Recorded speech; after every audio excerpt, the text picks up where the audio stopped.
Good evening, everyone, and welcome, students, faculty, and especially also our special guests. It's a pleasure to open this symposium in celebration of Chimera, the Architecture of Contemporary Utopias, which is the guest-edited issue of Architectural Design, or AD magazine as we know it, by At.Damjan Jovanovic and At.Elena Manferdini. This issue situates itself within a critical paradox of the present. On the one hand, contemporary culture is saturated with predictive apparatuses, climate modeling, financial forecasting, and algorithmic governance. On the other hand, we are confronted with an escalating set of conditions of uncertainty, ecological instability, and systematic transformation that resist precisely such forms of control. It's within this tension that the question of utopia reappears. Not as a projection of idealized futures, but as a methodological and conceptual framework for engaging the indeterminate presence of the future. So the presence of the future is always now. The contributions assembled in this volume by Antoine Picon, Carlo Ratti, Liam Young, Jennifer Chen, John Cooper, At.Graham Harman, and many others collectively argue for a reconfiguration of utopian thinking. Rather than pursuing the coherence of a unity or totalizing visions, they foreground modes of speculation grounded in partiality, multiplicity, and contradiction. The figure of the chimera becomes the central in this regard. Historically understood as a composite organism, an assemblage of heterogeneous and seemingly incompatible parts, the chimera resists the classical architectural aspiration toward formal and ideological unity. Instead, it offers a conceptual model through which difference is not resolved, but operationalized as a structure. In this sense, the chimera does not simply represent hybridity. It indexes a shift towards relational, contingent, and materially entangled forms of world-making. This shift resonates within broader trajectories within architectural discourses and practice, including ongoing investigations into AI-mediated environments, feminist techno-futures, mobile infrastructures, and grassroots practopias. It also aligns within the recent work of SciArc, such as Liam Young's recent exhibit, Planetary Imaginaries, which expands the scope of architectural speculation across scalar, temporal, and other registers.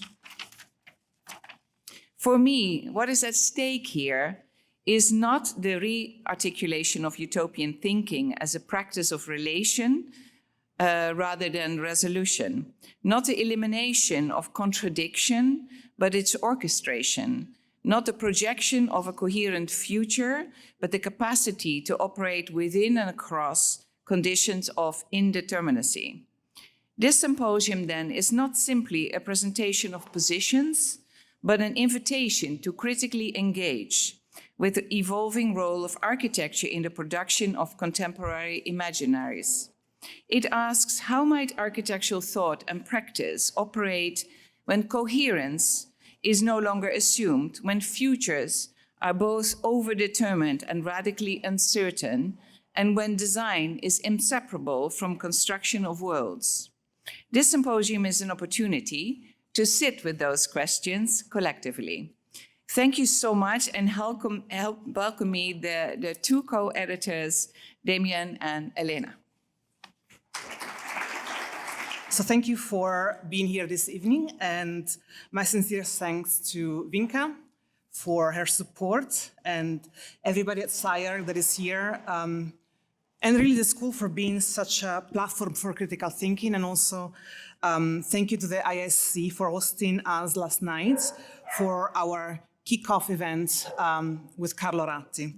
So over the past year, Damjan and I have been co-guest editing an issue of Architectural Design, and as we heard from Winka, the topic is Chimera, and truly is about how do we think about utopia today, and how utopia today is different from what it was in the past. And at the core of this publication, there is a simple but urgent question: is utopia at all necessary today? Is it something from the past? Or if it is necessary, who is it for, and how is it articulated? And it's true that for much of the 20th century, architecture functioned as a laboratory for imagined futures. From ideal cities to modernist visions of collective life, architects turned to utopia to give spatial form to alternative social, political, and ecological orders. And this project really wanted to reorganize the world through singular visions and go in and create better societies. I mean, there was definitely often a positivistic approach to the enacting of utopia. Yet, we are now people that know better, meaning that we've seen many utopias actually becoming a reality, to the point that I don't think we can look at utopia in the same way we did 100 years ago. In the 21st century, this confidence has become difficult to sustain. Public discourse now unfolds across fragmented digital platforms, artificial intelligence, ecological instability, and geopolitical conflicts are continuously reshaping the conditions under which futures can be imagined, which is truly at the end what utopia does. Utopia helps us imagine the future and therefore project our desire. And so architectural utopia no longer stems from a common vision or a collective belief. And so there are alternative figures of utopian thinking that foreground plurality, contradiction, incompleteness. And one of such figures was Chimera, which is truly the title of the magazine, and is a mystical creature composed from different animals. It's never settled. It crosses centuries in its different form and qualities. And it's a conceptual model truly for putting together and editing this issue. And the Chimera somehow names of a mode of architectural imagination that is grounded in assemblage rather than unity, layering rather than totalizing. And this issue of idea argues that utopian thinking still matters. We think that the truth, both within and against the system, that shapes our world. But I guess the projects call for a new definition of utopia and maybe a new definition of ingenuity. All the projects here don't offer simple fixed solutions. Instead, they try to reopen a sense of possibility, renewing our desire for alternatives without telling us exactly what the future should look like. So we are living in a moment in which it has become increasingly difficult to sustain utopian thinking. Not because we lack problems, but because alternatives themselves are often dismissed in advance. Economic systems appear inevitable. Technological development seems self-propelling, and political transformation is framed as impractical. Architecture in this context remains highly capable of critique. It can diagnose ecological damage, inequality, and systemic failure with precision, but critique alone rarely produces desire. It rarely opens a path towards transformation. What begins to disappear is not utopia as a perfected image of the future, but something more fundamental, the capacity to imagine that things could be different. At the same time, there is a deeper shift in the world. If futures were once envisioned through images, drawings, diagrams, representations, they are now increasingly generated through simulations. Climate models, logistical systems, financial instruments, machine learning systems do not simply describe the world. They participate in shaping it. The future appears less as an open horizon and more as a field of calculated probabilities. Decisions are made upstream before events unfold in lived space, within models, infrastructures, and systems that pre-structure what can happen. So this shift is not only technical, it reorganizes the conditions under which imagination itself operates. And architecture now operates within this terrain. Its agency no longer lies primarily in producing discrete objects or symbolic forms, but in intervening within systems that produce reality, systems that couple matter, data, energy, and intelligence. Architecture becomes the construction of environments understood as evolving processes. Worlds that are assembled, maintained, and transformed across scales. Within this condition, the idea of utopia also changes. It can no longer appear as a single coherent vision of a perfect future. Instead, it appears as something closer to chimera, a composite provisional construction assembled across incompatible systems, scales, and forms of intelligence. The chimera is not a failure of coherence. It is a method. It names a way of working within a reality that is already fragmented, already mediated, and already entangled. Rather than resolving complexity, it constructs relations across it. And this becomes even more evident at planetary scale. Climate, data, energy, and capital now operate as tightly coupled systems. At the same time, these systems are continuously sensed, modeled, and recalibrated through computational infrastructures that render the planet legible and increasingly governable. As the scope of architecture becomes planetary, it becomes entangled with these systems. And within this condition, utopia can no longer function as a distant ideal. Its role has to shift. It becomes a way of interrupting the foreclosure of possibility produced by planetary management. The attempt to regulate life through prediction, optimization, and control. There is no outside to these systems. The field in which alternatives can be constructed is the same field that constrains what can happen. If the production of worlds is becoming the operative condition through which reality is shaped, then utopia can no longer take the form of a single vision. It emerges instead as a multiplicity, as many partial, situated, and sometimes incompatible constructions, assembled within the same shared condition. Not one future, but many. Not a single image, but a field of possible worlds. So they say in this issue of AD range from philosophical reorientations and speculative fabulation to civic experiments and machinic prototypes. While many of the contributors will be with us tonight, we would like also to mention the work of contributors that could not join us. Federico Campagna, under a winter sun, imagines an ancestral architect designing for those who will inherit the remains of our fallen worlds. Alina Nazmeeva display proposes a feminist technological future, an ambiguous utopia aligned with resistance and care. Paulette Singley's powerful critique in drawing a line in the sand grounds this issue of AD, reminding us that the aesthetic of futurity never is innocent. Carlo Ratti, Antoine Picon, and Marco Santambrogio's opera Aperta is committed to an architecture that learns over time, evolving through public use rather than prescription. In Neil Leach, From Utopia to Dystopia, he is a reminder that every utopia now unfolds inside a system capable of imagining faster than we can respond. Today, the most urgent questions might not be whether utopias are still necessary, but where architecture is reclaiming the work of imagination. Change begins when it's first imagined, then visualized, and ultimately shared with an audience. Guided by this chimera's hybrid logic, this issue is conceived as a constellation of voices capturing a moment in time in which new forms of imaginative practices are already in motion. Chimeras endure not because they're constructed nor resolved, moving between myth and technology, the built and the imagined. And co-editor Damien and I hope this issue remains unfinished, and an unfinished conversation, alive in the collective imagination, just as chimeras have crossed time and will continue to do so for centuries to come.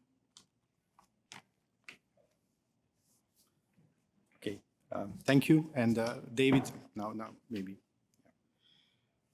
Before I introduce the speakers, David Ruy will say a few words. All right, hi. Unusually, I'm here representing something other than SciArc at this moment. I'm here to represent the publisher So I want to give a little background on this. Architectural publishing is contracting, as we know. Some journals remain crucial, and AD is one of them. So a little bit of backstory as to why I'm the one standing here. Last year, Mario Carpo and I started a discussion with Cynthia Davidson, the publisher of Log, to edit an issue. And it's for a complex set of reasons, it wasn't going to work out. And Cynthia recommended I go see this new person on the scene, Ashley Simone, who recently took over the publishing problem of AD. So I was very intrigued. AD has a very long history.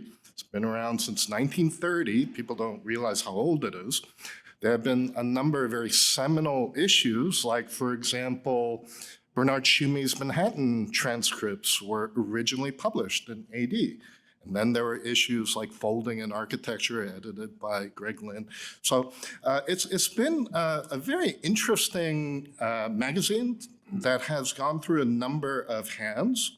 And during that long history, almost 100 years, some very important issues were published. And so I was very intrigued that there was a new publisher in charge of AD, located in New York.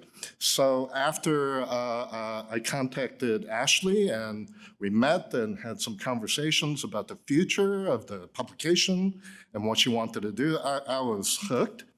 And we also became pretty good friends after that, and I've been talking to her ever since.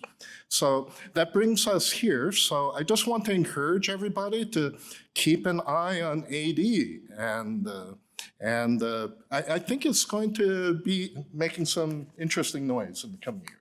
Okay, so I'm here really, the rest of this is really Ashley's words, who wishes she could be here to say this in person, but you can do so. So it's kind of like accepting an award at the Academy on behalf of somebody else. Okay, so I'm going to switch over to Ashley's voice now. As Elena and Damjan have articulated, this issue begins with the question, what if the most urgent task for architecture today is to reclaim the work of imagining in close collaboration with the AD team, the guest editors and their contributors, many of whom represent SCI-Arc, have responded to this question. Founded in 1930, as I mentioned, AD is a leading forum for contemporary architectural discourse. It brings together emerging ideas, critical voices, and creative practices from around the world to engage the pressing questions of our time, combining the currency and topicality of a newsstand journal with the rigor and production values of a book. AD publishes 4 themed issues each year, curated by the AD team and guest editors.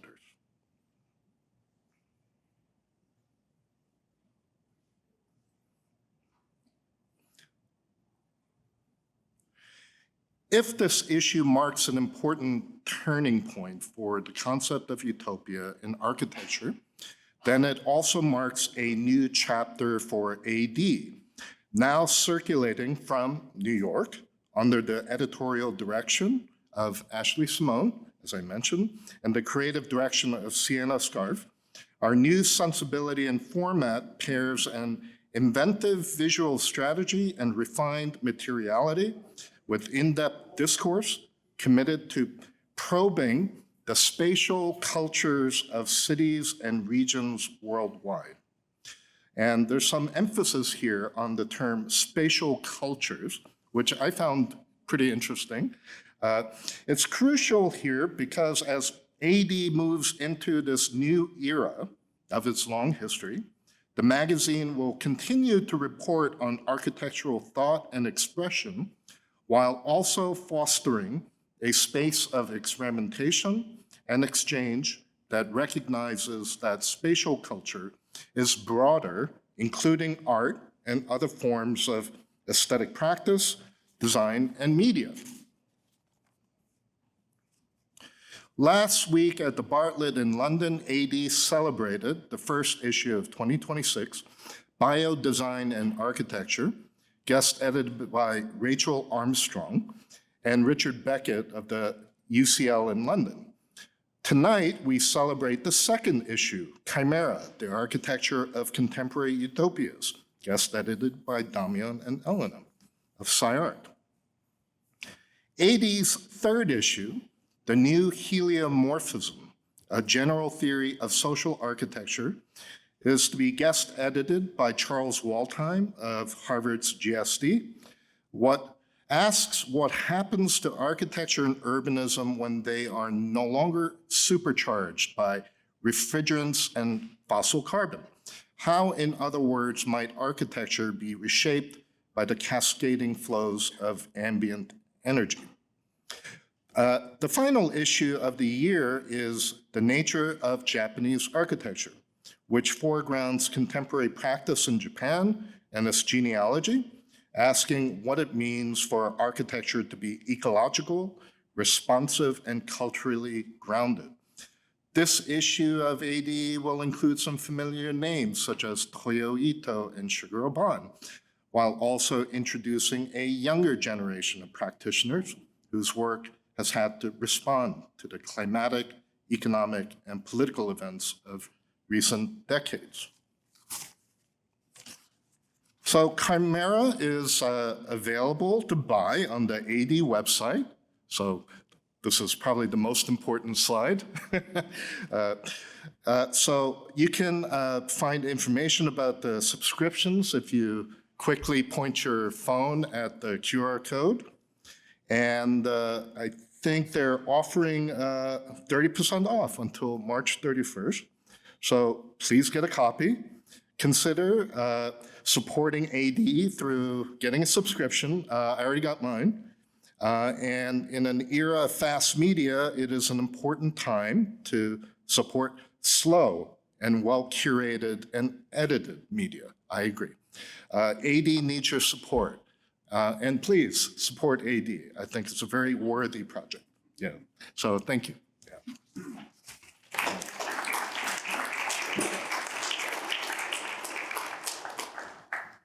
Fantastic. Thank you, David, so much. And I will introduce the speakers. And then we will have this very rapid-fire 5-minute presentation that everyone is so excited about. So the first, I'll go through the list. Adil Bokhari is a researcher, practitioner, and tutor exploring computational vision, automata, and architectural representation. He completed his PhD at ETH Zurich and co-leads Studio Meteora. He's co-founder of Playing Models and has taught internationally with professional experience across Europe, South Asia, and the United States. Welcome. Robert Cha is a Korean-American architect, artist, and author. He holds degrees from Princeton University and SciArc. His work has been exhibited internationally, including the Venice Architecture Biennale, and published widely. He has contributed to major build projects across design, development, and construction. Welcome, Robert. Jennifer Chen is an architect and designer working across science and fiction, exploring geoengineering and climate futures through buildings, installations, and media. Her work is supported by Google AMI and the Getty Foundation. She has run award-winning studios at the Bartlett School of Architecture and teaches at SciArc, leading the design research studio Earth Machine. Welcome, Jen. Graham Harman is Distinguished Professor of Philosophy at SciArc and a leading figure in speculative realism. He is editor of multiple philosophical series and journals and author of wildly influential books, including Object-Oriented Ontology and Waves and Stones. Welcome, Graham. At.Jack Olivia-Rendler is a computational designer and geospatial technologist working across architecture, GIS, and ecological systems. He studied at SciArc and Harvard GSD and has worked with leading design firms. He's co-founder and CEO of Aura XR Systems and author of Terrestrial Architecture. Welcome, Jack. And finally, my guest editor, who thank you so much for including me in this, Elena Manferdini, principal of At.Elena Manferdini, is a designer and educator with over 20 years of experience. She teaches at SCI-Arc, where she served as graduate programs chair, and has taught at Harvard GSD, Cornell, UC Berkeley, UPenn, and Kyoto Seika. She holds engineering and architectural licenses in Italy and Switzerland. In 2019, she received the LA Design Festival Icon Award. So please join me in welcoming our panelists.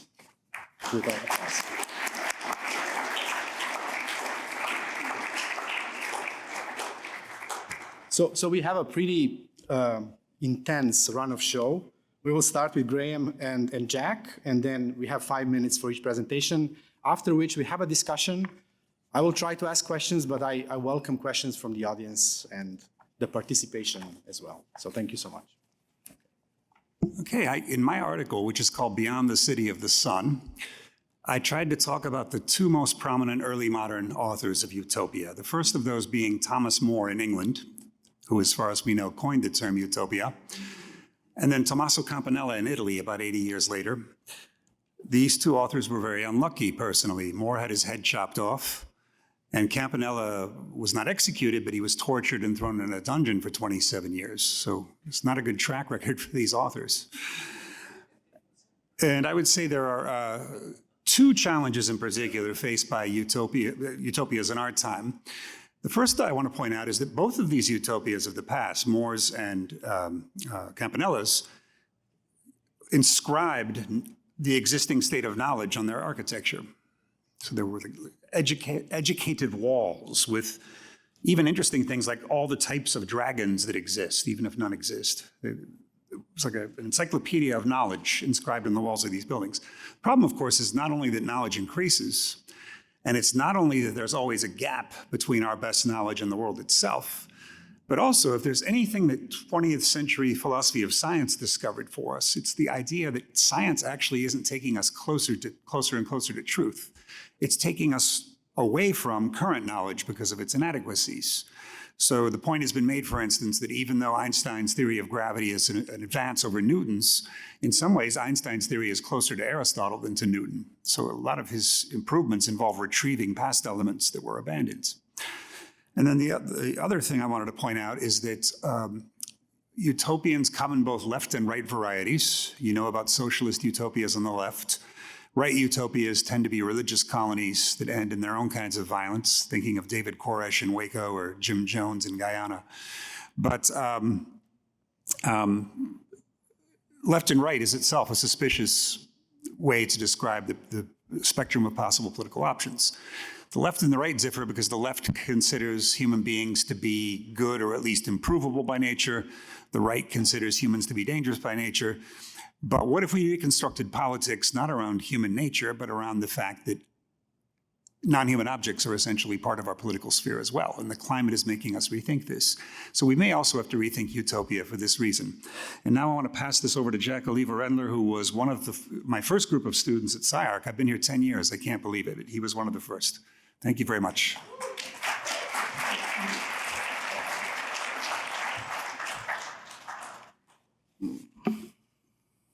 All right, thank you, Graham.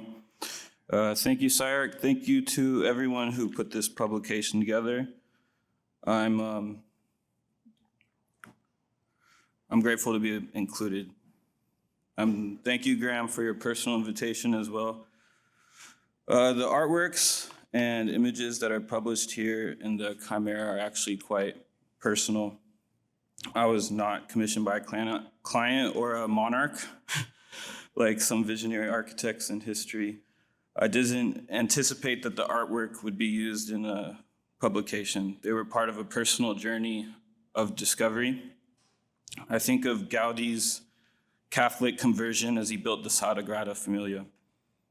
After I returned to the West Coast, having just graduated from Harvard, I stayed for 5 days in Big Sur at a Catholic monastery, the New Camaldoli Hermitage. I spent quality time with my aunt. Walking through the redwood forest with her and her astrophysicist husband, I put together an image that would end up being the cover for this article. A Dyson sphere, a megastructure that harvests the energy of the sun, an emblem for an advanced civilization. And I'll add, astronomy is the origin of physics because the earliest philosophers observed the stars. Following the time at the monastery, I read the book The Name of the Rose by Umberto Eco, which focuses on the life of monks in a monastery. One of the main subjects in this book was the library, often described in the book as a labyrinth. The labyrinth is often referred to as the mythical origin of architecture in the myth of Daedalus and the Minotaur. This second image is a kind of library, infinite, vast, and expansive, meant to withhold all memories, events, possible futures throughout all time. I've heard it referred to as the Akashic Records. I spent quite a bit of time imagining and wondering what this ultimate higher dimensional library architecture in the spirit realm might be like. All this to say, I found myself on a spiritual journey. The next image imagines what it would be like if we brought parametric architecture to the Himalayas, the homeland of the Tibetan Buddhist practice, a sort of megalithic altar in the mountains. And the image after that explores biomimicry. So then I ask, what would it be like if our architecture were sacred and in harmony with the biosphere at the scale of the earth and at the scale of the stars? What if there was an architecture beyond the city of the sun? Thank you. Fantastic. Thank you. Thank you for the invite, both Damian and Elena. Fantastic to be here. I'm going to show one of the projects mentioned in the article, and I'll try to kind of build a story around it. So today I thought I'd think out loud about ways of seeing and thereby articulating the world, to think of imaging and imagining, vision and visioning, pasts and the many presents as two faces of the same coin. What happens when all that you and I have ever made or will make are already part of the large models that have proliferated our lives? The foundation models of today have ingested everything, every drawing, every building, every gesture, at least from the Western canon. They have an insatiable appetite that consumes all. They mark a shift so quantitatively massive that it produces a qualitative turn. The archive of our so-called discipline has become raw material. Its forms, colors, and conventions now infinitely recombinable and endlessly malleable in a flash. How do we navigate in this theater of intelligences, distributed, embodied, artificial, natural, you name it?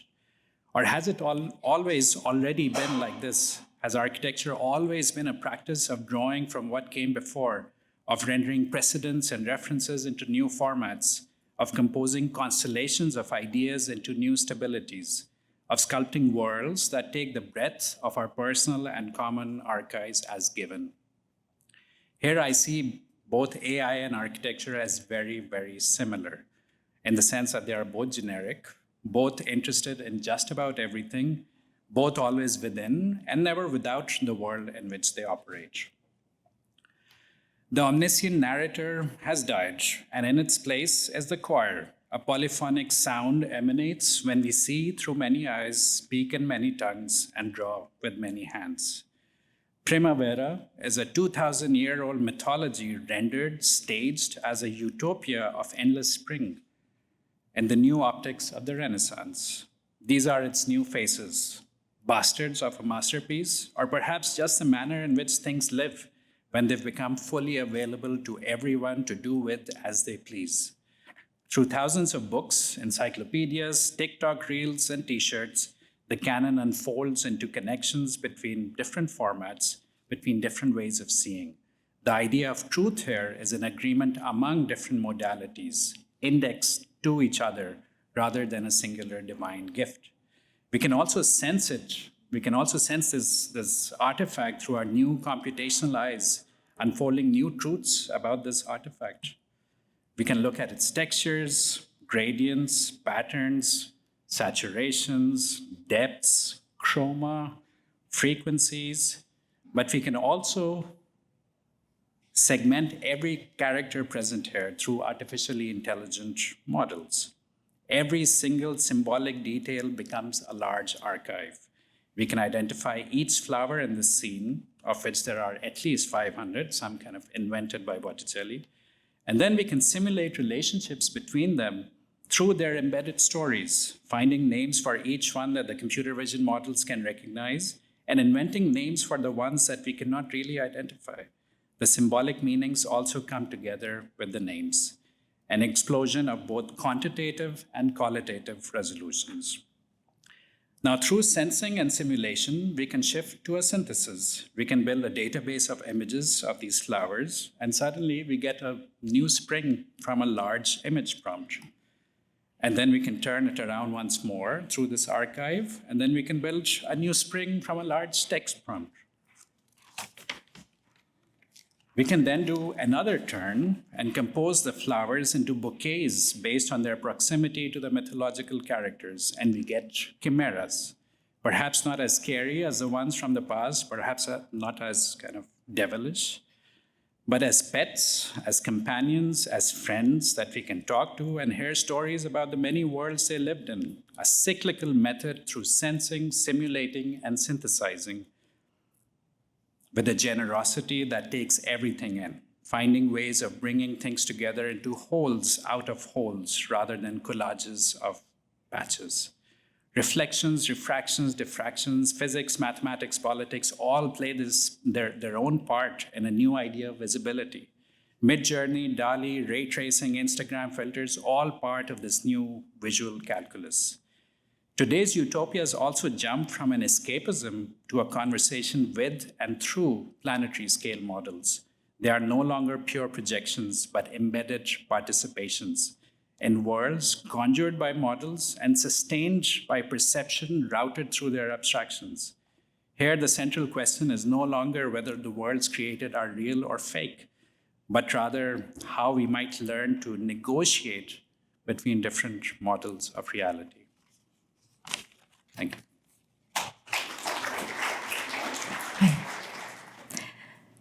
In Climate Punk, my response to the vision of future is one that is driven by necessity and guided by a reaction against the prevailing attitude of today towards technology and its role in climate intervention. And I do that through two stories. No Evil imagined that in a long distant future, after planetary scale geoengineering systems delivered us from the sixth mass extinction, histories have turned into mythologies, planet surviving events have become new creation stories. Machines that once filled the air, sowed the seeds, fertilized the ocean, and dimmed the sun have long since been decommissioned. Their memories faded, but their stories live on. In this future that we encounter in No Evil, an unexpected outcome of technology helps to shape and define this world's culture, its mythology, its punk, as depicted in the story of the creatures. Data need not die, but it decays. Digits disappear and are displaced. Bit rot from radiation exposure, magnetic fields, weakening, or simply old age. Never dying, perpetually deteriorating. Once there were machines and devices deployed in droves to restore climate. Over time, even as their bodies perished, the fading memories lingered on. First, we misread, then we reimagined. In the time when the heat was unbearable and the storms came often, they began to grow scales on their skins, strange feelers and tentacles, webs and sails, tails and tangles. Their stories transformed from the resurrected from the corrupted ones and zeros, revealed creatures of another time. With our time-traveled hindsight, we know that these creatures are remnants of past technologies, parts of old machines, ravaged by the labor of their purpose, transformed by the passage of time. They were born not for spiritual enlightenment, but out of necessity, extreme pragmatism. For the future humans, these creatures are a part of a forgotten history, but for us, they represent a possibility yet to come. One such creature is the mothering dragonfly. Eternally pregnant, they gave birth to the forest of the world, where they laid their eggs, trees grew for hundreds of years, barren lands turned into fertile grounds. Some say that they still live. Their undying maternal instincts persist. They return to the ground to guard their nests, hermits in the forest they gave birth to. When the passage of time makes these technological glitches obsolete, future humans peering inside the decayed data and distorted image, like phases in clouds, project new meaning onto them. The flawed becomes whole, the aged becomes timeless.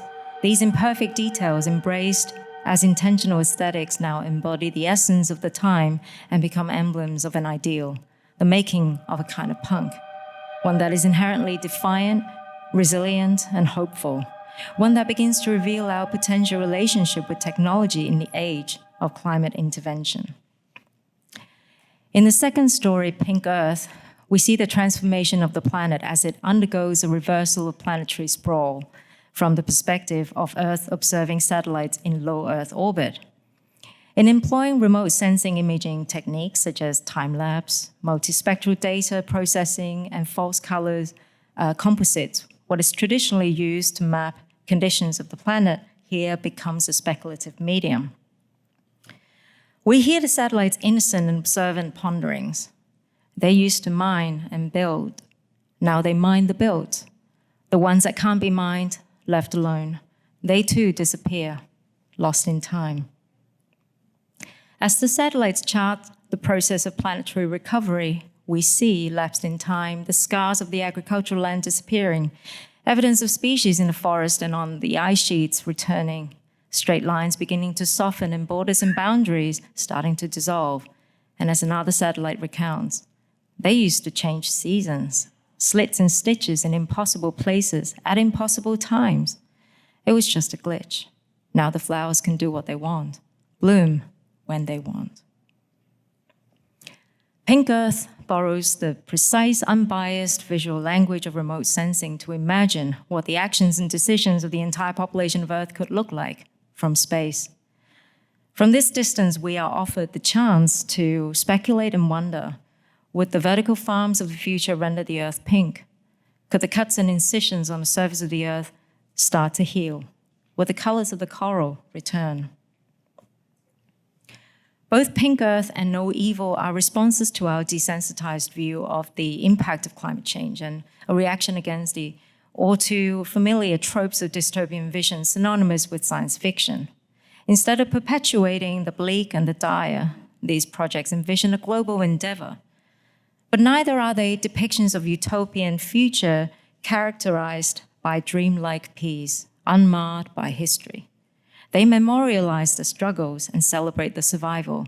They tell of the defiant nature in us, and they imagine that we can overcome this crisis. These imagined futures prefigure that we, the ancestors, decided to take action. Not only did we use the technology, but we also worked out how to deploy the systems, overcome geopolitical challenges, and establish climate justice. For that is the only way this could have happened. Collaboration on a planetary scale, when all came together with a shared vision. So when the dead give way to creation stories and the glitches give rise to new forms of culture, at the heart of climate punk is a defiant optimism fueled by extreme pragmatism and reason, a different kind of anarchy in the age of climate crisis. And at this decisive moment in our time, the existence of the creatures in No Evil is a reminder of what future would not come to pass if today we turn a blind eye and cover our ears. They are the relics of our future redemption. Thank you.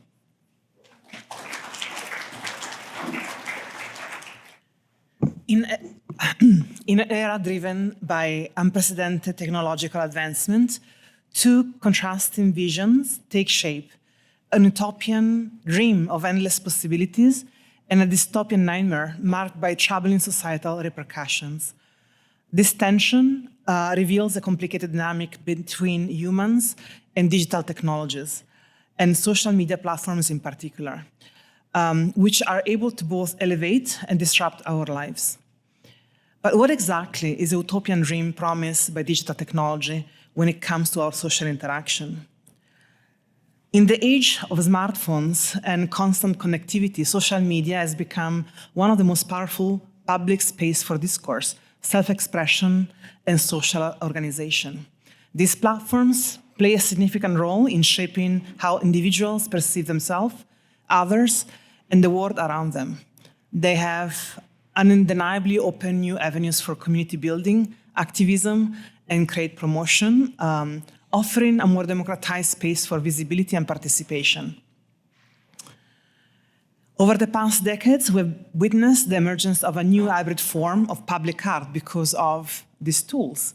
One that is designed to operate simultaneously in physical and digital space, extending its presence beyond the site itself. Many public art projects now leverage social media and user-generated content to transcend the geographical location, the context, fostering broader participation and dialogue. A compelling example of digital participation can be seen in this Cabinet of Wonders, is a gate that functions as a threshold between the tangible and the imagined. While the gate remains physically closed, visitors can scan the QR codes and they enter a continuously evolving narrative. Or Dahlia, that reached audiences unable to visit galleries during the COVID-19 pandemic. Presented at a gallery in Istanbul, the project featured a hyper-realistic digital landscape of vibrant flower. And the project itself has an immersive AR and rich colors that invited remote interaction, allowing viewers not only to explore the virtual landscape, but also to share images and reactions online, fostering a sense of collaborative experience, turning what might have been passive observation into active engagement, while also demonstrating how technology can help connecting people during the pandemic. Or this Lane Crawford project there is a luxury store that becomes partially accessible to all through their windows, pop-ups, and lobbies. Visitors engage with vibrant vinyl landscapes paired with flat screen animations of flowers and insects that move in the wind, activated through custom augmented reality and applications. And people bring it home.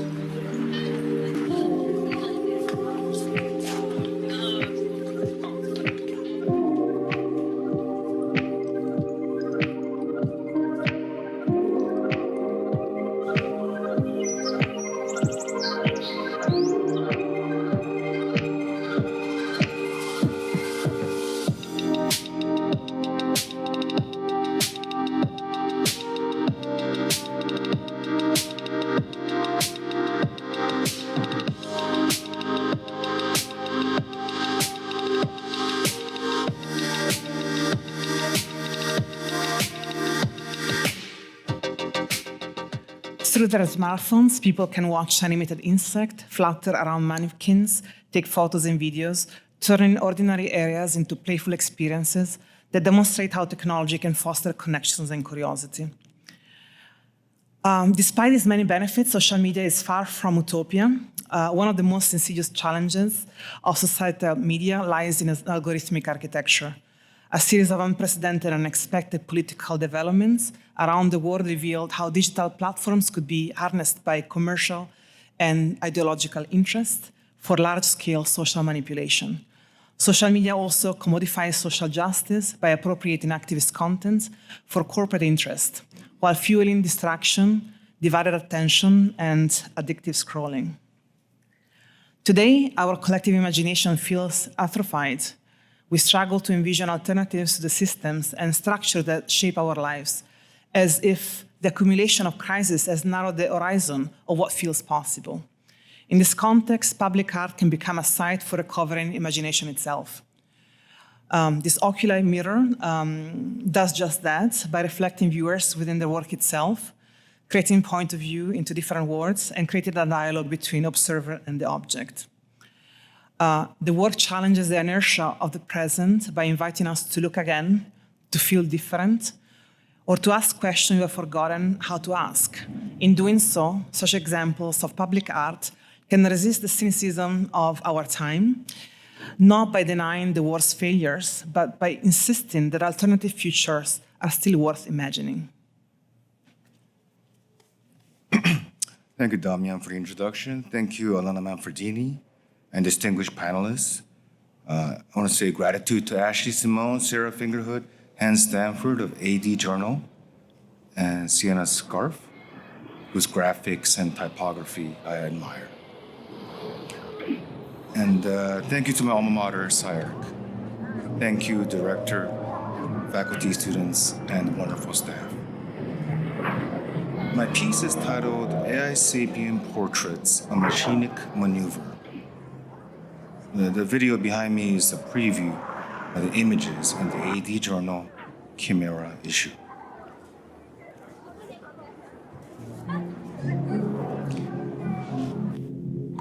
The renderings in the journal are portraits and figurations of mechanical dwellings as sentient machine entities. They are AI sapien, a term that signals incompleteness in their ontology. Here, moving past the gestalt, we can focus on the details. The mechanical hydraulic pistons become the focus. Much like the ionic column or the Corbusian pilotis, there's an oscillating symbolism here. The details shift between columns that become legs, and then back to columns.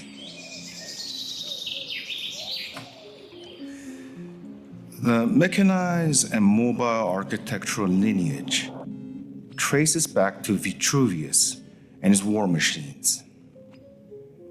My essay in AD also traces through precedents, including Homer, Da Vinci, Archigram, Wes Jones of Jones Partners Architecture, and the California Avant-Garde. This piece is titled Model Study. It's a double register, meaning AI model and architectural models. It's a model study. The reality of our current crises, wars and climate change, is a site for AI sapien and their human counterparts. This piece is the Arctic Nomad.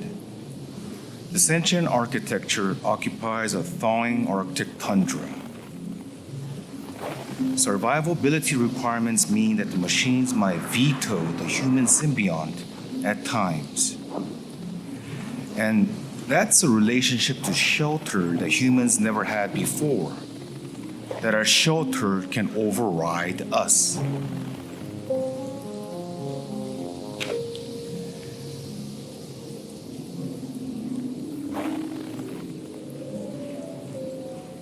So, what is the implication of symbiosis with the emerging superintelligence for architects? It is an explosion of novel tectonics, thoughtful formalism, innovative programs and stylized movements. Machines and AI excel in making infinite shapes. I posit humans must become the form givers. Shapes are optional. Form is truth.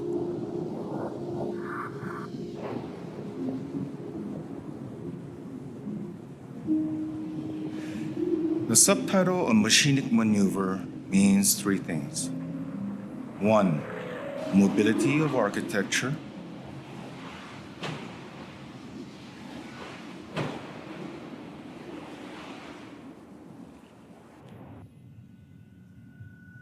2, the mobilization of human creativity. And 3, the avant-garde movement towards the utopian. Please read more on the AD Journal Chimera issue. Thank you. Thank you, everyone, for the fantastic presentations. I just want to, before we get into the conversation, I want to mention that we do have another panel coming after this one, just for everyone to stay here. So when I was looking at, or when I was listening to your presentations right now, I guess one or maybe two questions come to the foreground. One maybe is the question of imagination and the role that imagination plays. I think imagination is something that we talk about, but we kind of maybe even avoid talking about it sometimes. And the other question to me that is important is the question of the world. What kind of world does your work enable or foster? So I would like to start with Robert and maybe ask you these two questions, the role of imagination and how you see imagination in your work and what kind of world your work is enabling. I understand. I would argue that imagination is important, but with the machines hallucinating so much level of creativity, what is required is more a sense of expertise and control by the human operator. Perhaps to me, imagination is a co-work with the machine, but the utopia that I imagine is still work in progress. But artificial superintelligence is just around the horizon, and these are machines with IQ 1,000 and above climbing. What kind of utopia can humans have in that situation? And I would say that our future depends on symbiosis with machines. And it's very hard to tell that right now because we're looking at chatbots and software interfaces. We don't quite see that these are super intelligences in waiting. And I think we have to work together with these machines and kind of figure out a way to be more rigorous about imagination so we can be the form giver for the machines.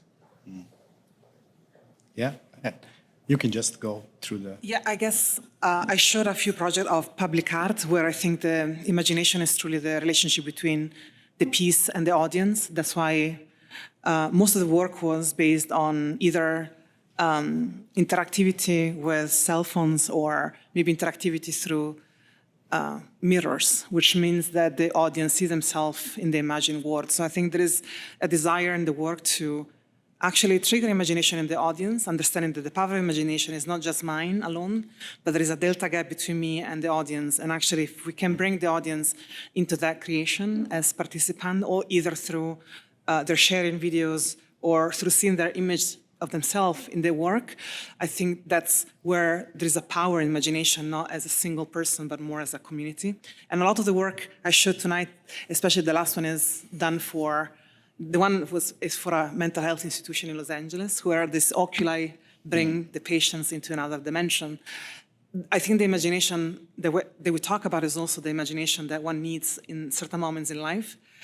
I mean, I think it's a need in general, but also I think there are specific things that as artists and architects do, which is engage an audience towards a different possibility in their life. I think imagination is everything and all that I do, you know, or to imagine things. I think imagination is basically the motivation for us to move forward in a particular direction. And I mean, a lot of the work that are in Chimera, but also a lot of people here at SCI-Arc as well. I mean, I would say that often what's been kind of talked about is it is exactly because of the lack of imagination that we kind of, you know, find ourselves in where we are. And the sort of previous generation of imagination or previous iteration of imagination have been to try and say, imagine if we carry on this way, the world is going to look bad, you know, and that's kind of the dystopian model. But even then, we're so used to it, it's no longer really triggering any imagination or any motivation or incentive to imagine anymore. So which is why I think right now the work that we're all doing in the whole issue is about saying let's try and help people imagine something else. And maybe that can become the motivation to actually act. So, Yeah. I mean, I really like this kind of etymological connection between image and imagining.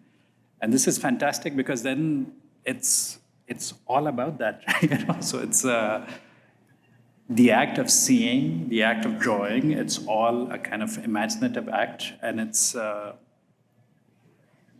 what I find nice with these machines today, like, I don't know, Midjourney or something like that, that once we start kind of stepping beyond these kind of chatbot interfaces, we can start to see that they start behaving as characters. So it's not a matter anymore, at least I feel like it, or that's how I like to work with them, to not control them, but to sit at the same table together with them as automata, or something like that. So these kind of rhetorics of control and automation, they're always these, very cybernetic in nature, and then once we go to automata, then we are dealing with machines that talk to us, that are friends with us, that are pets, etc., so on.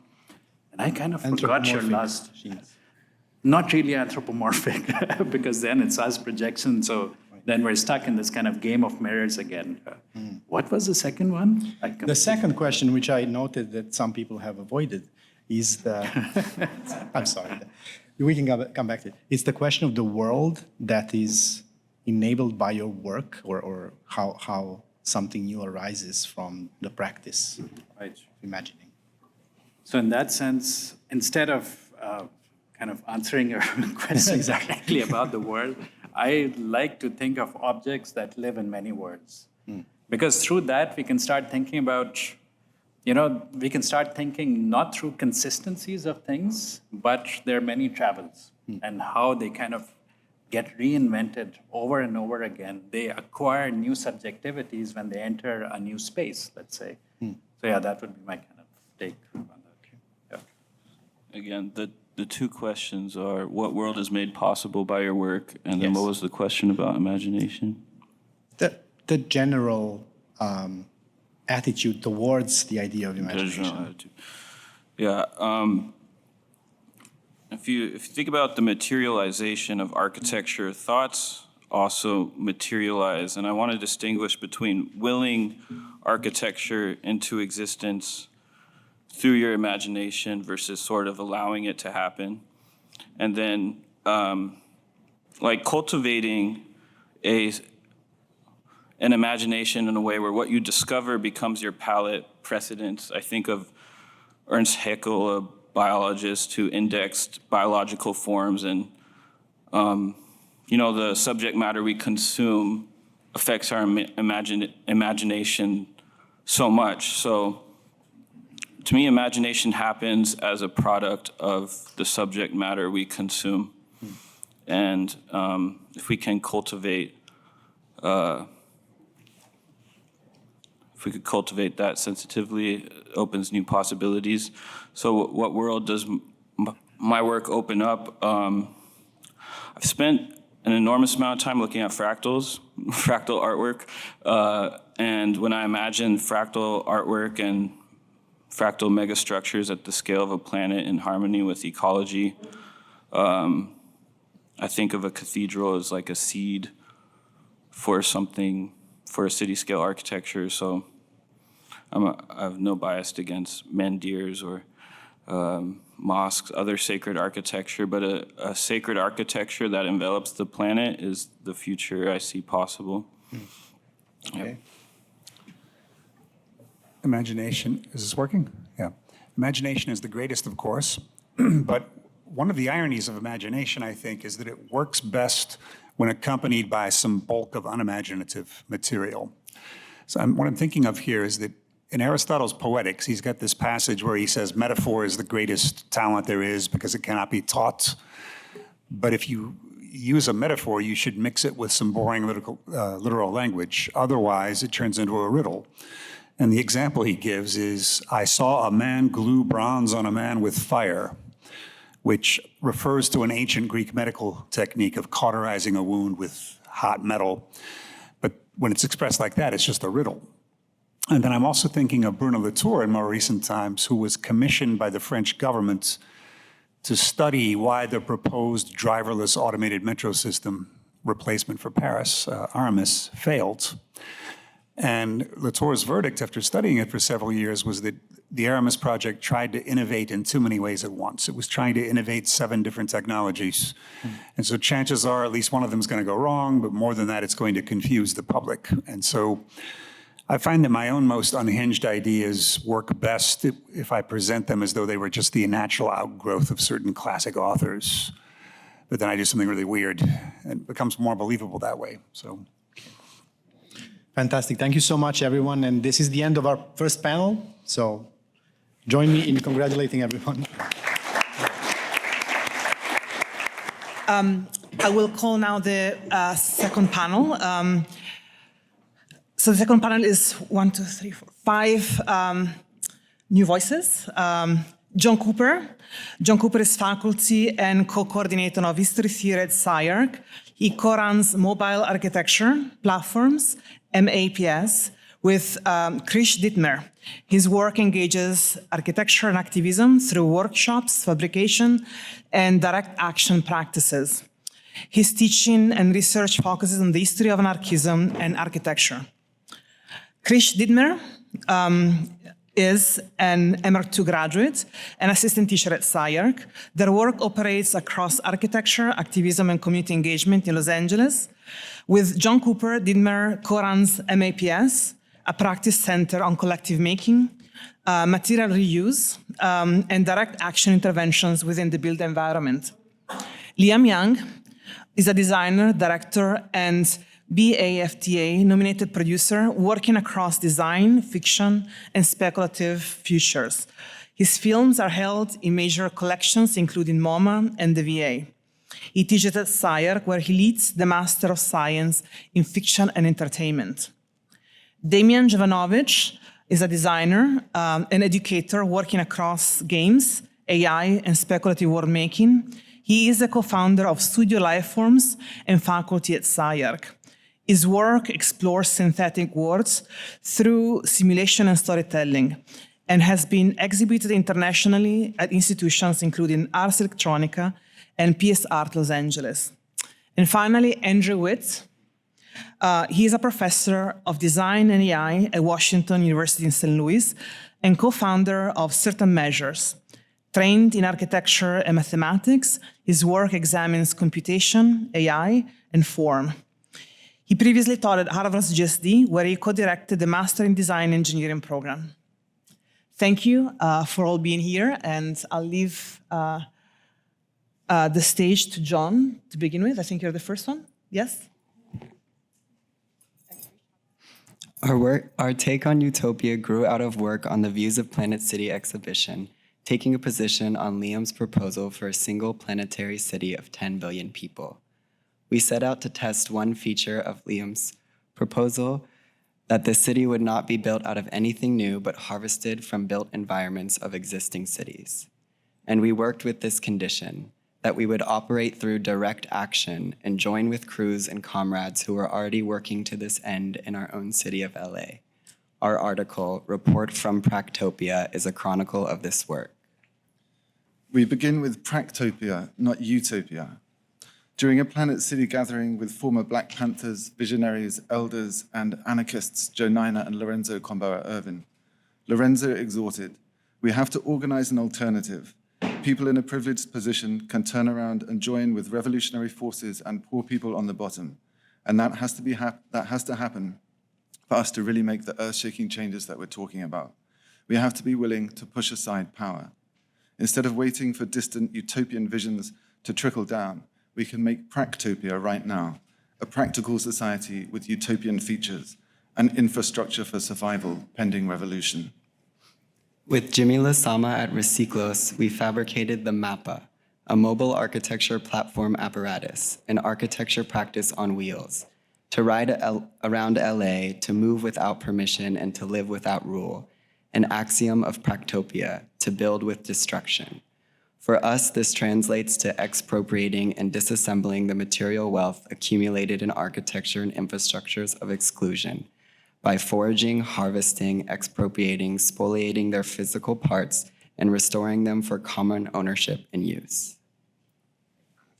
With artist and urban planner James Rojas, MAPA became a mobile site for participatory community model-making workshops, assembling memories and stories out of 1:40 scale scanned and modeled fragments of dismantled LA buildings.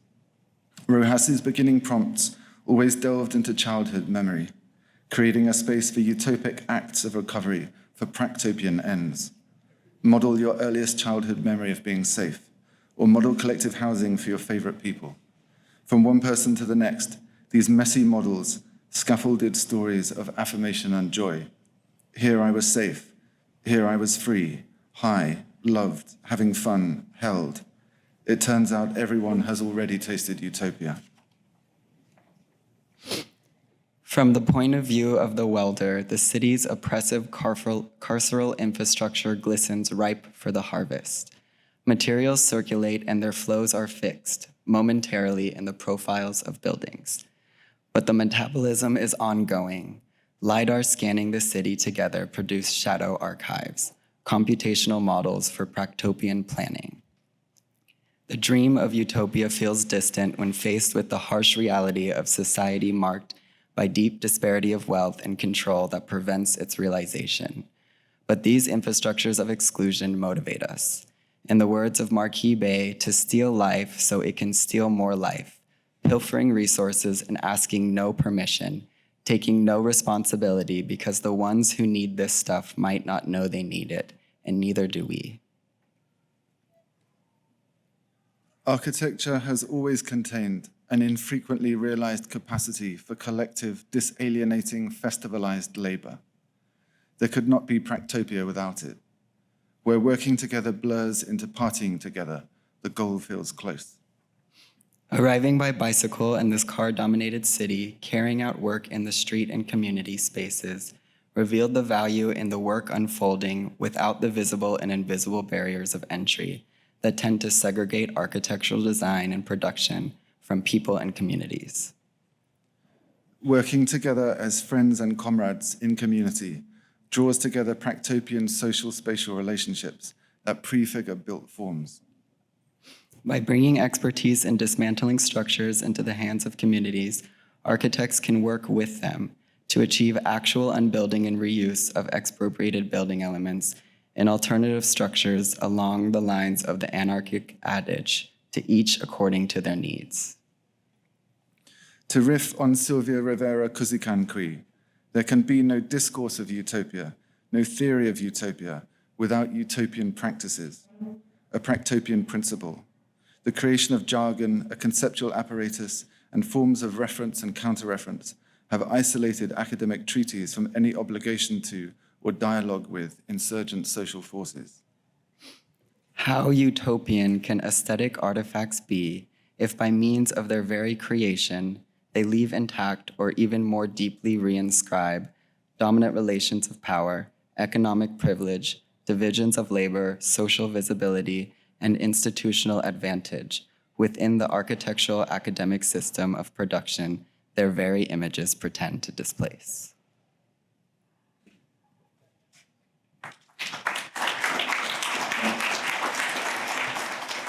So we're going to come full circle, full orbit, as it were, to Thomas's City of the Sun. But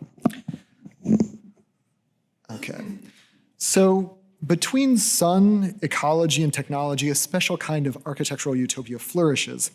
Heliotopias connect sun and cyborg garden, negotiating between nature and future.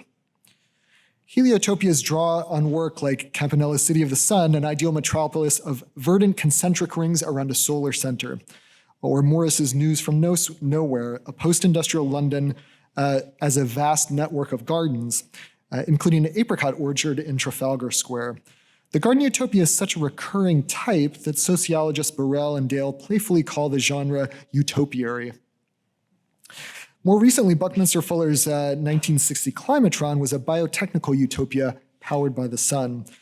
The Climatron's dome enclosed the world's first climate-regulated botanical garden, a computer-cultivated microcosmos.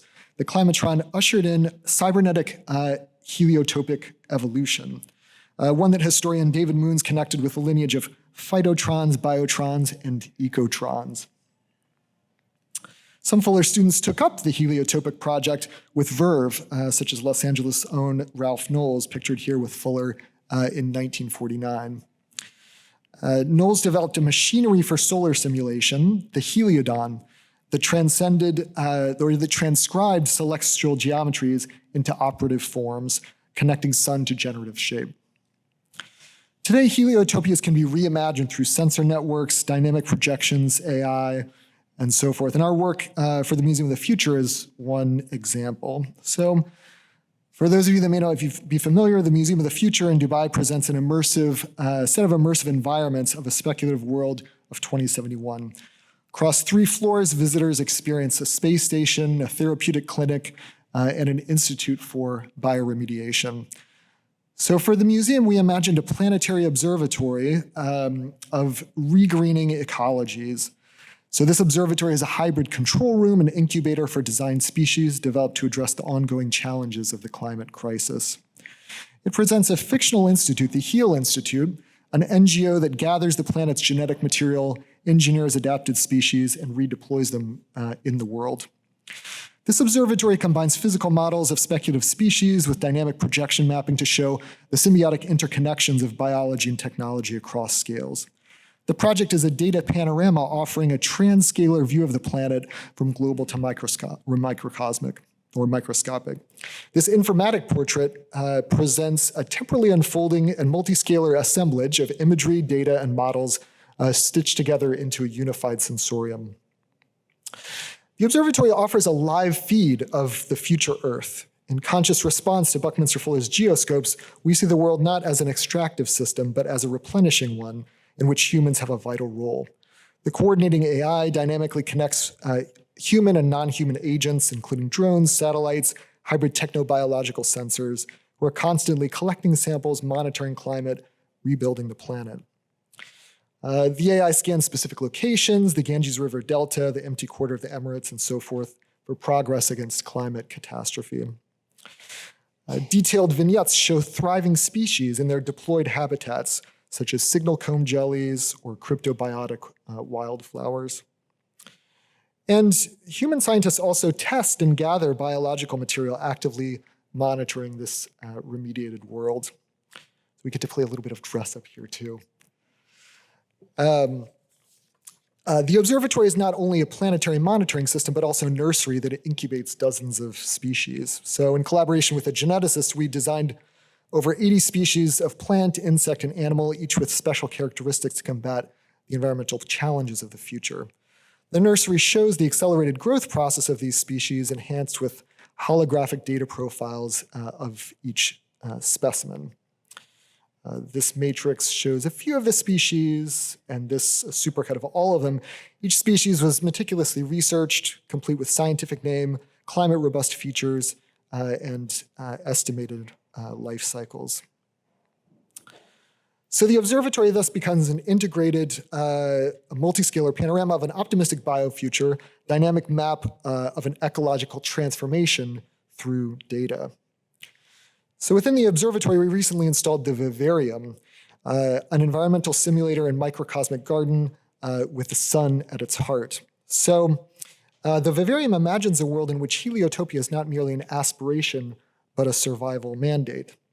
It's a solar testing apparatus. Suspended above this speculative microecology is a heliodon, a massive ring light that physically models solar illuminance. A holographic LED interface allows visitors to select any moment of the year 2071. The heliodon then reproduces the light at that specific moment. Over time, the heliodon cycles through the entire year and all the attendant seasons and solar cycles. It's a tool for imagining our future as planetary caretakers, and it models an integrally designed connection between sun, climate, and life on our shared planet. So the geometry of the vivarium is a joined truncated octahedron, for those of you that are curious about such things, consisting entirely of quad panels with minimum eccentricity, providing the best balance of complexity and constructability. So the project draws on post-human notions of multi-species agency to imagine how a new interface between civilization and nature might be conceived. So through these quasi-holographic interfaces, visitors control the climate, explore the details of these speculative species, which include desalinization shrubs, water purifying plants, and other botanical innovations. So in a very tangible way, you begin to interact with this possible future of technoecology. So the vivarium's utopia is not a fixed ideal state, but an ideal apparatus for experimentation and evolutionary iteration. This iterative utopia aligns with logics of bioevolution and computational artificial life, embracing a larger cosmos of living things. And so the Heliotopia is not only a lab for simulating the future of nature, but also a media to sense the world prismatically and computationally. They place humanity in a symbiotic framework of vital processes and beings. Heliotopias embrace utopia not as a destination, but rather as a prototype of possible spaces between humanity, technology, nature, and the cosmos itself.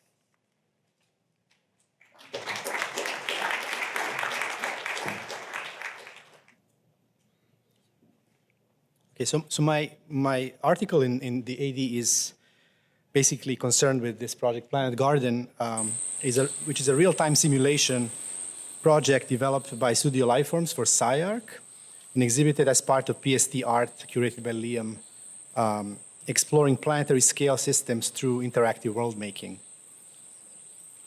Planet Garden began as an exploration of a simple question. How do we picture planetary artificial intelligence? The dominant images of artificial intelligence in our culture are either catastrophic or juvenile. We have not found a way to picture AI that is adequate to what it actually is or what it could become. The project is built around the proposition that an artificial intelligence governing a planetary ecosystem might look less like Skynet and more like a forest.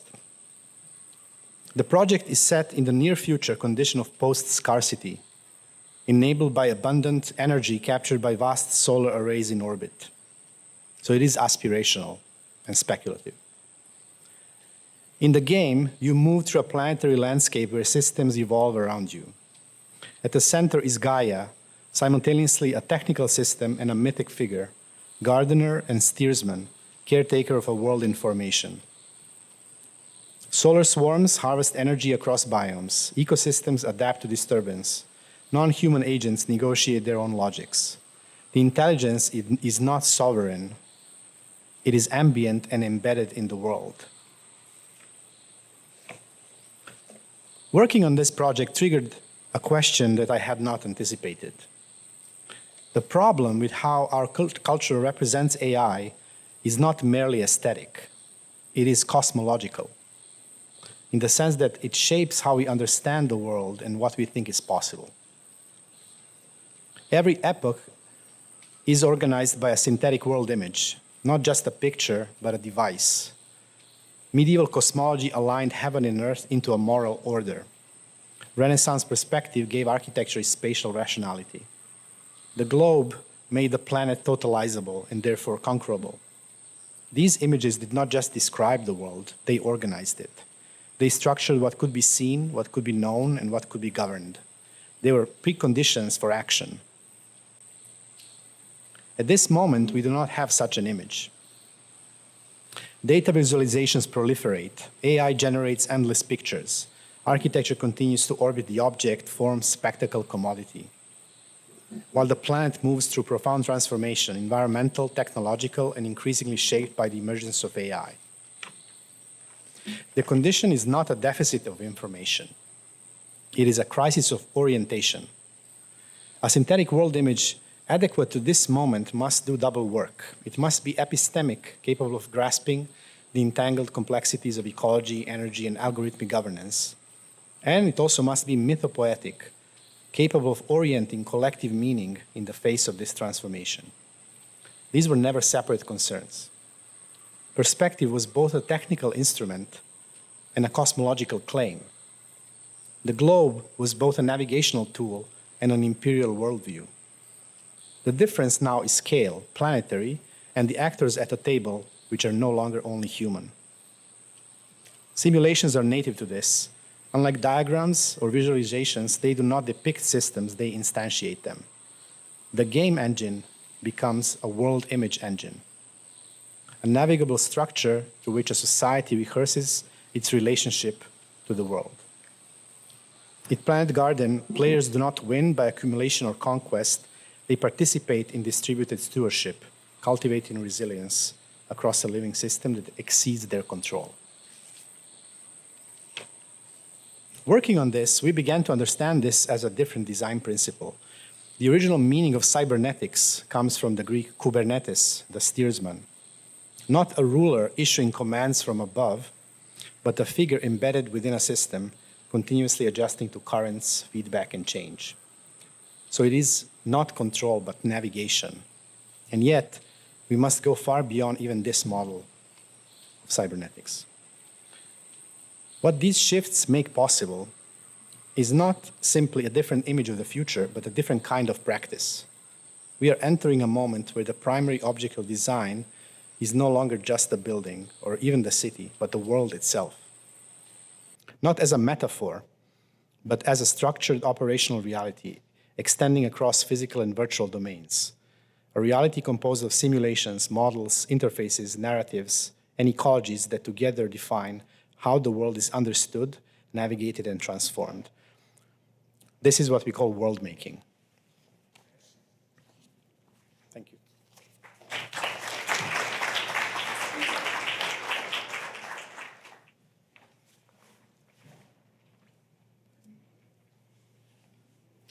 So our relationship to the future has forever been filtered through the wonders of imagined worlds.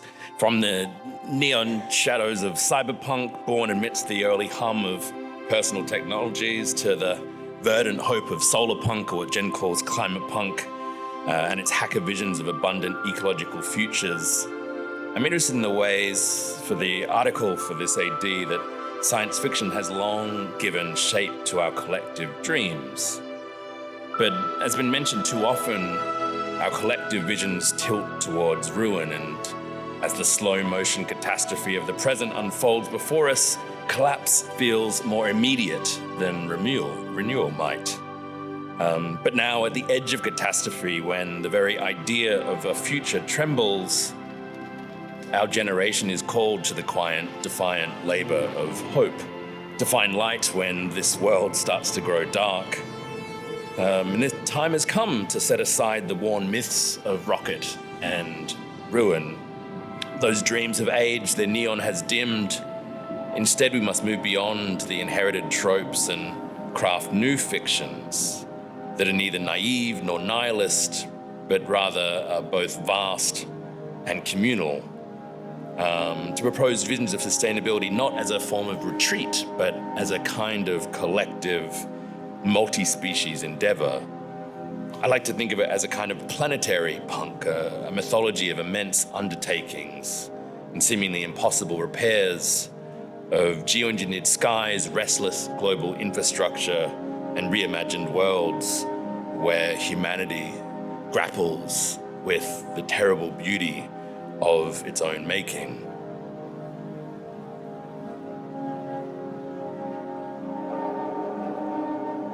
In the beginning, under a sky heavy with stars, the dreaming was clear and bright. So right now we must dare to do seemingly impossible things.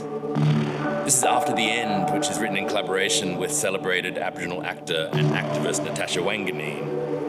After the End is documented in AD as a script, and it comes out of a time-lapse film that chronicles a new creation story for Australia, one of the world's largest producers of fossil fuels and the raw materials required for all of our technologies. It begins 50,000 years ago, where the film depicts the journey of the earliest First Nation communities through colonization and then a history of resource extraction, all the way through to a hopeful science fiction future or utopia, where fossil fuels are banned and new energy infrastructures and communities emerge. And so the silence of the machines became the heartbeat of the new world. So in this future powered by renewables, we see island communities forming above oil rigs that might be turned into artificial reefs, while a speculative indigenous space industry launches from retired gas plants. After the end follows the first peoples who return to this land they were once displaced from to reassert their sovereignty and weave these machines into their new future worlds. We slice them apart with flame, and in the sparks amongst the wreckage of the past, we begin to dance. Our movements carried with them the weight of centuries, stomping our feet as the metal shattered beneath us and was swallowed up by the waves. So these machines that might once have roared and raged instead become the bones of new ancestral beings that grow a skin of coral and color and form this vibrant reef amongst the wreckage.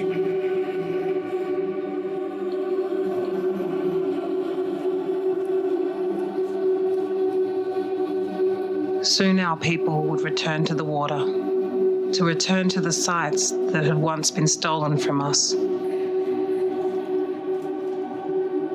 Upon the reef rose a new city, an island of wood and water. They began to reweave what had been unraveled.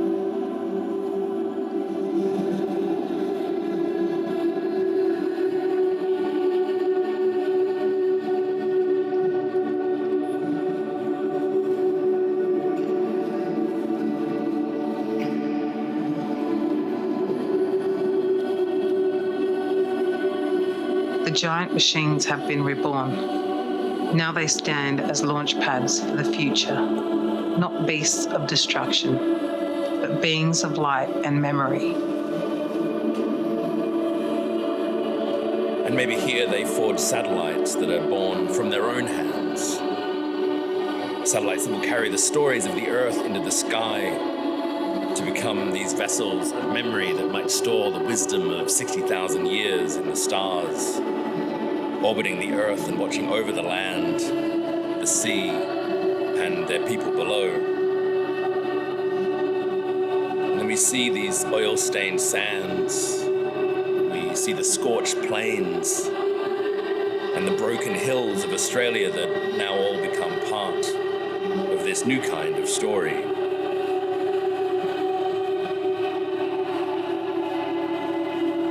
And perhaps where the sky once rumbled with the explosions of atoms and dynamite as the UK did their nuclear testing in Natasha's homeland, instead they now watch these satellites fly, knowing that their stories would instead be written into the stars.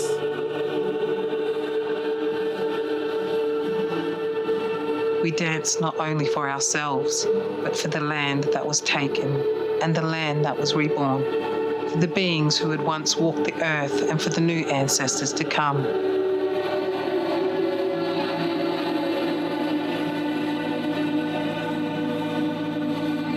For the stories that live in every rock and every star.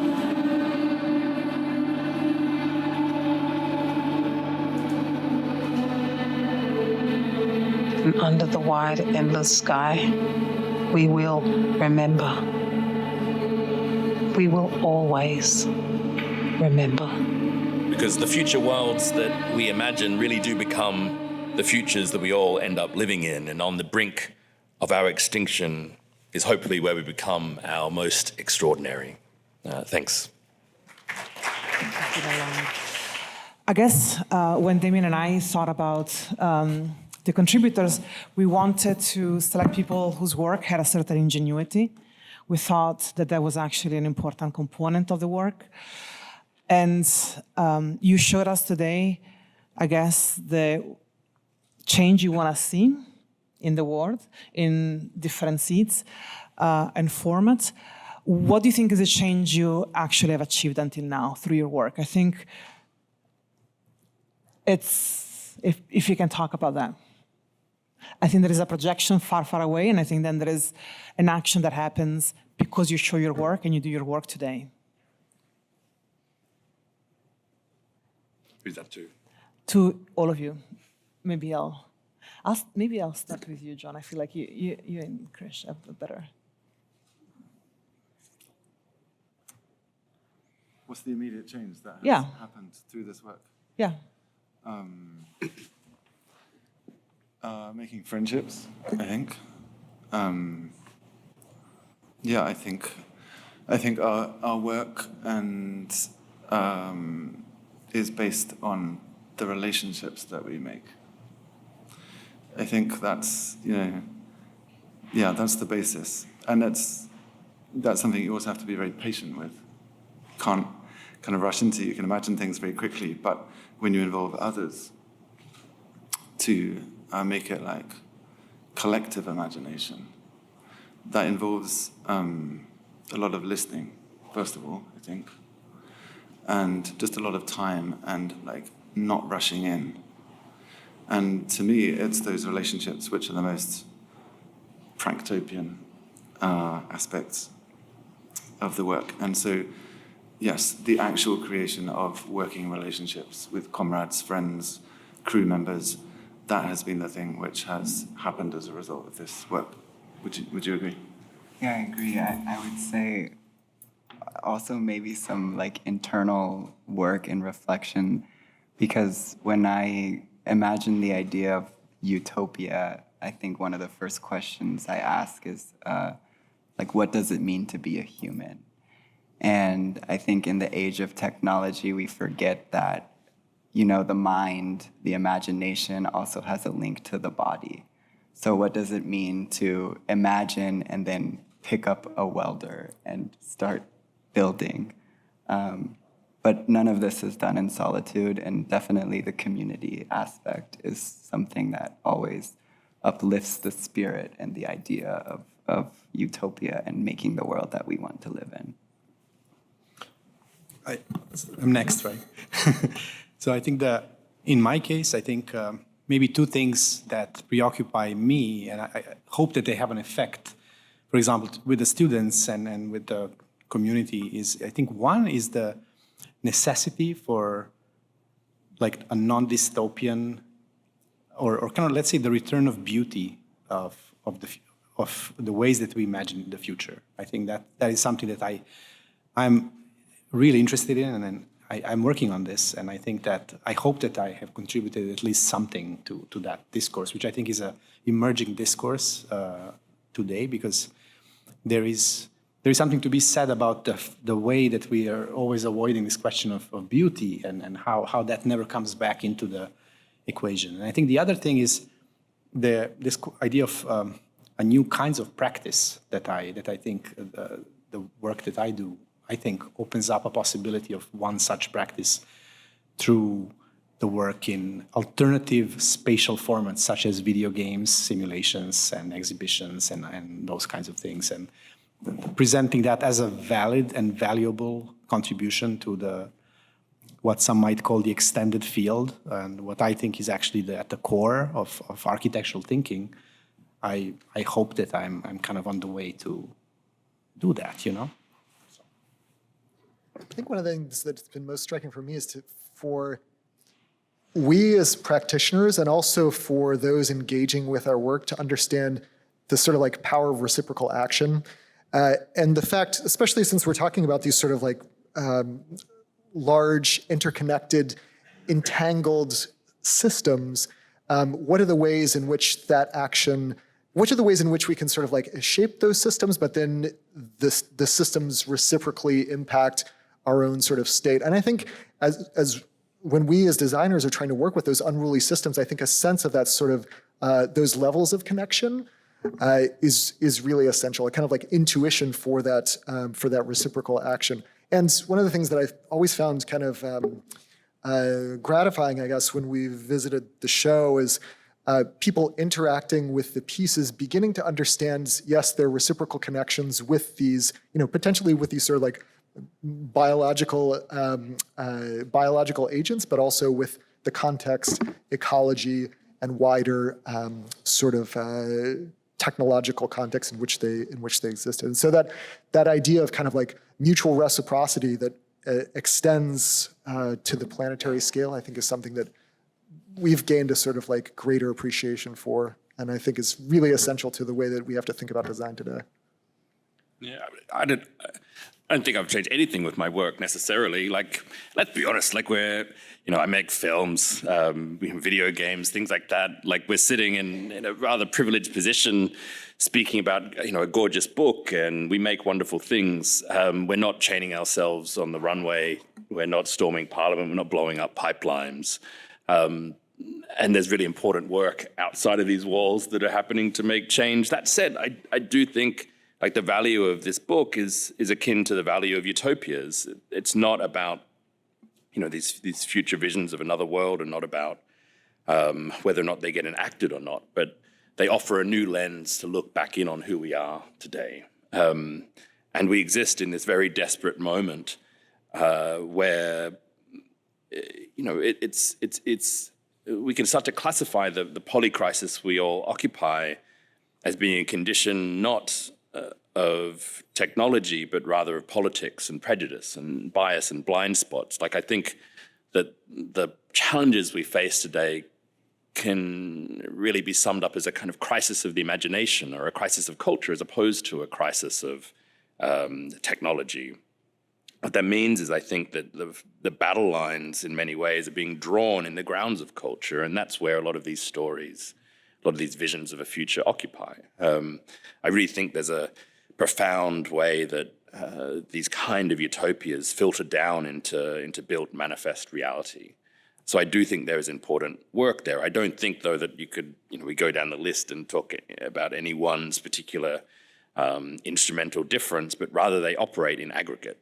Like we're at this moment where we need a profound planetary cultural shift and reimagining of who we are and who we want to be. And that kind of collective awakening doesn't emerge on the back of a single political voice or, monomyth hero's journey rebellion, but instead it's a quiet, broad scale evolution in the way that we think about what the future could be. And I think that culture, stories, fictions, utopias play a really instrumental role in doing that. Yeah, I think that this is exactly what Damien and I were trying to do, really to have an unfinished conversation. And we think that's, we fought for the name Chimera because we didn't want it to call Utopia, because we thought it's not a single vision, it's many people working on things that might not come easily together, but somehow they do at the end. It's a collection of people also that are not here today. This is more the SIRE contingency. So there is a certain coherency, I think, in the work. But there were other 8 people that wrote essays and showed work that also moved beyond, I think, this institution into different ideals of philosophy or feminist technological futures, or what happens in the Middle East in terms of what architecture represents itself with the resurgence of the line or the cube or the spheres. I mean, this kind of geometries of utopia that somehow come back. And they don't come back actually in reality, but they come back in the imaginary of the many. Or, Carlo Ratti just finished in 2025 a biennale where 500 people showed work that was seeds of work. No? It was almost like a fair of what could be in the future. So I thought it was very interesting that all these things coming together. I would like also to open the microphone to the audience. We have seen many people here today. We have seen 11 positions, and I think it would be great to, if there is a conversation to be had, we would love that. If there is a question from the audience, the students. We also hope this would bring some positivity to the students as well, that is a seed for looking forward, the imaginative work, and somehow also saying that this imaginative work is powerful, is what we do as designers. And the ingenuity that is also critique all the time, I actually think there is something important in not killing that ingenuity, because from ingenuity, certain things, amazing things actually end up happening. We not always know what will happen in the future. And I think there is a criticism that sometimes kills the seeds of imagination even before, it's not possible. It's not going to be possible. The reality is different. But the reality is also what we know, and we continue to endure and cement this reality all the time we say it's not possible. So I think there is I think, a different kind of critique that could be put on the table that is much more a positive one that actually might enable more work and more power into architects' hands rather than saying it's not possible all the time. Great. I would like to thank everybody for being here tonight and being patient with, I think, a fantastic conversation. I would like to thank Damjan for saying yes and being on this with me and this fantastic panel of speakers and all the people that are not here today, Federico Campagna, Alina, Paulette Singley, Carlo Ratti, and Leach that also contributed, and AD Magazine for giving us the opportunity for having this discussion in SCI-Arc. Thank you.